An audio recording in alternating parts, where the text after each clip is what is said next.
इस वीडियो की सामग्री ऐतिहासिक शोध और सार्वजनिक अभिलेखों पर आधारित है। इसमें व्यक्त विचार और व्याख्याएं केवल शैक्षिकी उद्देश्यों के लिए है। उपयोग की गई कुछ अभिलेखीय सामग्री कॉपीराइट के अधीन हो सकती है, लेकिन शैक्षिकी टिप्पणी के लिए उचित उपयोग के अंतर्गत शामिल की गई है।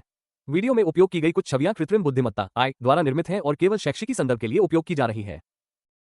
नमस्ते दोस्तों, उत्तराखंड की भूली बिसरी घाटियों में आपका स्वागत है, जहां हिमालय की ऊंची वादियां हिम्मत की ऐसी कहानियां सुनाती हैं जिन्हें मुगल साम्राज्य भी चुप नहीं करा सका।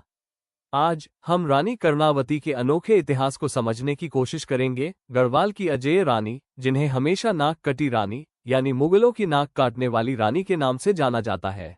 रानी कर्णावती को समझने के लिए हमें सबसे पहले गढ़वाल को जानना होगा, वो जमीन जिस पर उन्होंने मजबूत इरादे और मां जैसे प्यार से राज किया।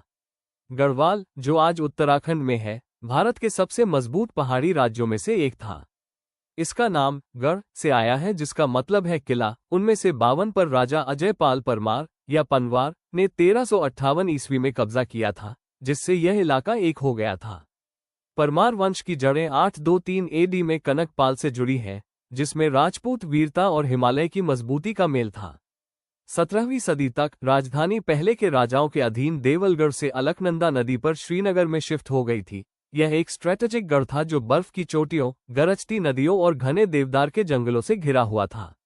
गढ़वाल सोच से भी ज्यादा अमीर था। चांदी, तांबा, सोने की खदानें और अलकनंदा, भागीरथी और सोना नदियों से निकलने वाला सोना।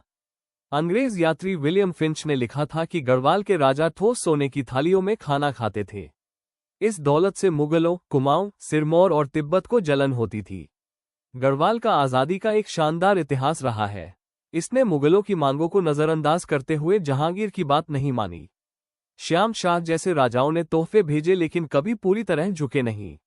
इलाका ही इसका सबसे बड़ा हथियार था। पतली खाया, अचानक बर्फबारी, मॉनसून में जमीन खिसकना।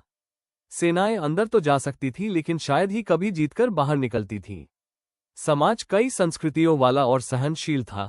राजपूत शासक, स्थानीय गढ़वाली लोग, ब्राह्मण और बाद की सेनाओं में मुस्लिम कमांडर भी थे। यहां असली ताकत रानियों के पास थी, पहाड़ियों में मजबूत महिलाओं का रिवाज। कर्णावती के जन्म के बारे में बहुत कम जानकारी है, लेकिन इतिहासकारों का कहना है कि वह कांगड़ा, हिमाचल की रहने वाली थी। शायद वो कटोच राजकुमारी थी, जो एक खतरनाक राजपूत वंश था जो पहाड़ी युद्ध के लिए जाना जाता था। महिपत शाह से शादी करके वो गढ़वाल की ताकत के चरम पर रानी बनी। श्रीनगर के शाही दरबार में उनकी जिंदगी राजपूत शान और पहाड़ी सादगी का मिला जुला रूप थी। बड़े दरबार, पहाड़ियों में शिकार, देवी गंगा और स्थानीय देवी देवताओं के सम्मान में त्योहार आम बात थी। रानी कर्णावती के पति महिपत शाह, जिन्हें महिपती शाह भी कहा जाता है, 1622 में गद्दी पर बैठे। एक योद्धा राजा के तौर पर उन्होंने राज को मजबूत किया, बॉर्डर पर कभी न खत्म होने वाली लड़ाइयां लड़ी और अपना ध्यान श्रीनगर पर लगाया। उन्होंने पड़ोसियों से लड़ाई की और 1624 के आसपास तिब्बत में भी सेना भेजी, जैसा कि जेसुइट एंटोनियो डी एंड्रेड ने बताया है। 1628 में नए ताज पहने शाहजहां ने राजा महिपत शाह को अपने दरबार में बुलाने के लिए एक दूत भेजा। राजा महिपत ने दरबार में इस बुलावे को अपनी बादशाहत के लिए एक चुनौती के तौर पर देखा। महिपत शाह तलवार चलाने वाले शासक थे। कुमाऊं के साथ 9 साल के क्रूर युद्ध ने राज्य को खत्म कर दिया। 1631 में कुमाऊं की सेना के खिलाफ युद्ध के मैदान में महिपत शाह मारे गए, हाथ में तलवार लिए, अपने योद्धा वाले अंदाज में। श्रीनगर में मातम छा गया। वारिस पृथ्वीपति शाह सिर्फ 7 साल के थे। एक ऐसे जमाने में जब विधवाएं अक्सर पर्दे में चली जाती थीं, रानी कर्णावती सरप्रस्त बनकर आगे आई। बिना किसी हिचकिचाहट के उन्होंने ऐलान किया, राज्य नहीं गिरेगा। उन्होंने मंत्रियों को इकट्ठा किया, किलों को मजबूत किया और ज्यादा सैनिकों को ट्रेनिंग दी। उनके मंत्रियों में माधो सिंह भंडारी, एक शानदार कमांडर, बनवारी दास, दौलत बेग और रिखोला लोदी जैसे दिग्गज शामिल थे। एक अलग अलग तरह की काउंसिल जो उनके सबको साथ लेकर चलने वाले शासन को दिखाती थी। उन्हें तुरंत खतरों का सामना करना पड़ा। कुमाऊं, सिरमौर और तिब्बत ने एक कमजोर महिला शासक को देखा और हमला कर दिया। लेकिन कर्णावती कोई आम रानी नहीं थी।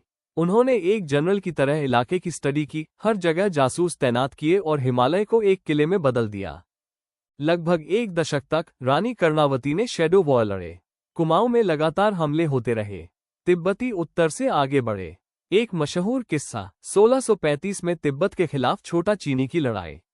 कमांडर माधो सिंह भंडारी, जो बहुत बीमार थे, उनकी बॉडी को गर्म तेल में लेप किया गया, उनके घोड़े से बांधा गया और आगे बढ़ने के लिए भेजा गया।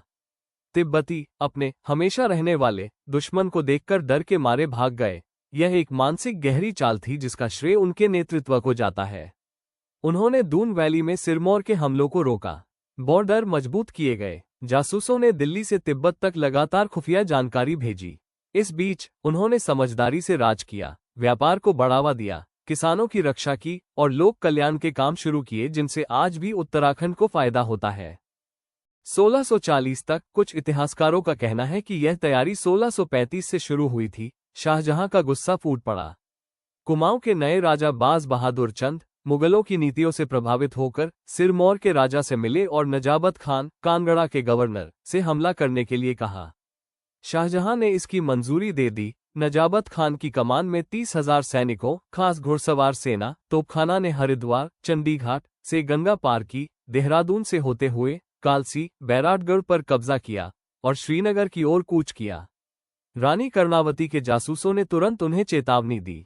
घबराने के बजाय वो मुस्कुराई और कहा, उन्हें आने दो, उनकी काबिलियत सामने आए। एक लालच और जाल। गढ़वाली सेना ने कमजोरी का नाटक किया, जिससे मुगलों को ऋषिकेश के आगे पहाड़ों में, पतली घाटियों में और बर्फ से ढके दर्रों तक जाने दिया।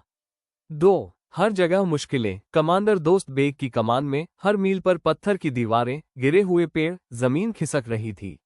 मुगल थककर छोटे छोटे ग्रुप में बंध गए। 3 गुरिल्ला लड़ाई। पहाड़ी सैनिक बिजली की तेज रफ्तार से और हर गुफा और पहाड़ी को जानते हुए दिन रात मुगल सेना पर हमला करते रहे। ठीक वैसे ही जैसे बिजली आती है और फिर गायब हो जाती है, जैसा कि एक कहानी में बताया गया है। 4 बारिश और इलाका। भारी बारिश से रास्ते कीचड़ में बदल गए। नदियां उफान पर थीं। मैदानों के आदि मुगल घने जंगलों में जहां आंखें सिर्फ परछाई देखती थीं, घबरा गए। मुगल फंस गए थे। न पीछे हटने का रास्ता था, न खाना और हथियार, न जमीन का कोई पता था। नजाबत खान ने शांति की भीख मांगी। इटालियन यात्री निकोलाओ मनुची के अनुसार रानी कर्णावती का जवाब था, मैं तुम्हारी जान बख्श दूंगी लेकिन तुम्हें अपनी नाक पीछे छोड़नी होगी। बेइज्जत सैनिकों ने मौत के बजाय चाकू को चुना। हजारों की नाकें काट दी गईं। हथियार नीचे फेंक दिए गए। बिना नाक वाली सेना लड़खड़ाकर पीछे हट गई। नजाबत खान शर्म का सामना नहीं कर सका। उसने जहर खा लिया और मर गया। कुछ इतिहासकारों के अनुसार दूसरों का कहना है कि वो पूरी बेइज्जती से पहले बच निकला। शाहजहां गुस्से में था लेकिन उसने फिर कभी हमला नहीं किया। उसने उसे हमेशा के लिए नक्कटी रानी कहने का आदेश दिया। यह एक ऐसा नाम था जिसे उसने सम्मान के तौर पर पहना। शाहनवाज खान जैसे मुगल इतिहासकारों ने मासिर अल उमरा, बनिया और टैवनिया में इसे हैरानी से लिखा है। मनुची ने लिखा, मकड़ी ने मक्खी को अपने जाल में खींच लिया था। गढ़वाली सेना ने खोए हुए इलाकों को वापस पा लिया। जीत की गूंज पहाड़ियों में गूंजी। लोकगीत आज भी इसका जश्न मनाते हैं। जीत के साथ उनका काम खत्म नहीं हुआ। रानी कर्णावती ने राजपुर नहर बनवाई, देहरादून की सबसे पुरानी सिंचाई प्रणाली, जिससे कंकड़ वाली घाटियों में पानी की कमी को रोका गया। उन्होंने कर्णपुर गांव और नवादा में स्मारक बनवाए। गुजरात, कश्मीर और केरल के विद्वानों को उनकी विद्वत सभा में बुलाया गया था। उन्होंने पृथ्वीपति शाह के बड़े होने तक शासन किया, शांति और खुशहाली बनाए रखी। बाद में जब उनके बेटे का शासन था, गढ़वाल ने दारा शिकोह के बेटे सुलेमान शिकोह को पनाह दी। औरंगजेब को फिर से चुनौती देते हुए राज्य की अटूट भावना को साबित किया।